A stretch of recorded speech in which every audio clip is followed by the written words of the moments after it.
Welcome back to Channel's Business Global with me, Juliana Olayinka, from our studios here in London. Next week, Barcelona will host the Africa Energy Forum, a significant event bringing together key stakeholders from the energy sector across Africa and beyond. Key topics under discussion include renewable energy, investment opportunities, and innovative technologies that can help bridge the energy gap in Africa. Abdoulaye Sylla, Portfolio Manager and Head of Corporate Development at EnergyNet, the convener of the event, joins me now from London for more on this. Abdoulaye Sylla, thank you so much for joining me on Channel's Business Global today. Please, can you give us a brief overview of what we should expect next week at Africa's Energy Forum and what role specifically you'll be playing throughout the event? Well, thank you so much for having me today. The African Energy Forum, as everyone knows, is the gathering when it comes to the energy sector. And next week, we're having our 26th edition in Barcelona, where we are expecting all the key players, the key leaders of the energy sector to join us.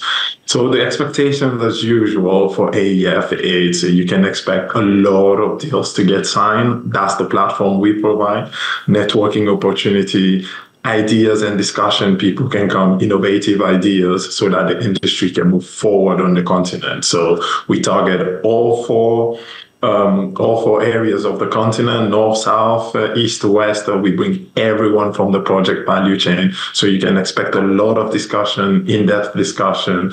One of the examples I can give you is like we're gonna have a session, for instance, where we've introduced this year, which is new. It's kind of a debate where we look at the role of gas, for instance, in Africa. And the title is Striking a Balance for Africa Gas Project, which is a key theme for everyone.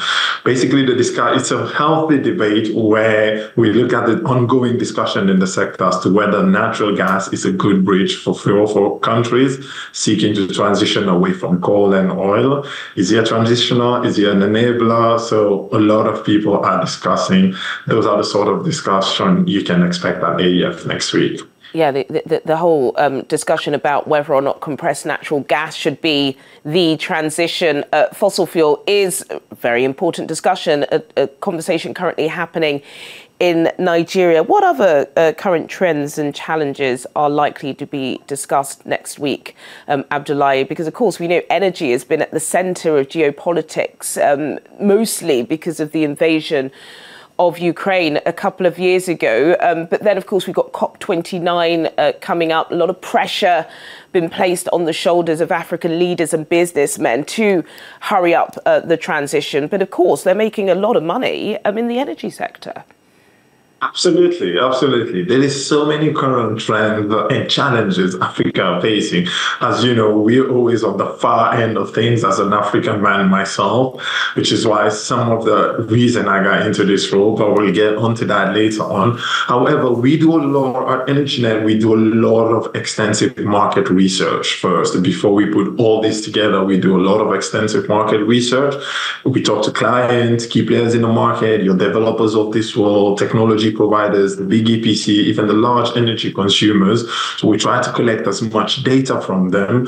And if we look at trends, we can look at solar. Like solar energy is gaining momentum. You mentioned gas earlier, but we shouldn't forget that solar is gaining momentum with numerous large-scale and off-grid solar projects being initiated. Countries like Kenya, South Africa, Morocco are leading the solar capacity. We can look at wind as well. Wind projects are expanding, especially in countries with favorable wind conditions, such as Ethiopia and South Africa again.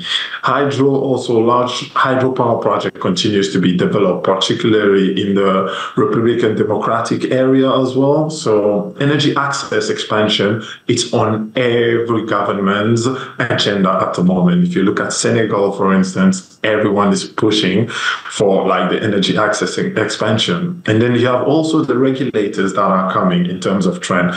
So I can tell you for a fact, we have so many ministers that are coming and regulators, and all those African governments are reforming the energy policy and regulatory frameworks to attract investment and foster more sustainable energy sector.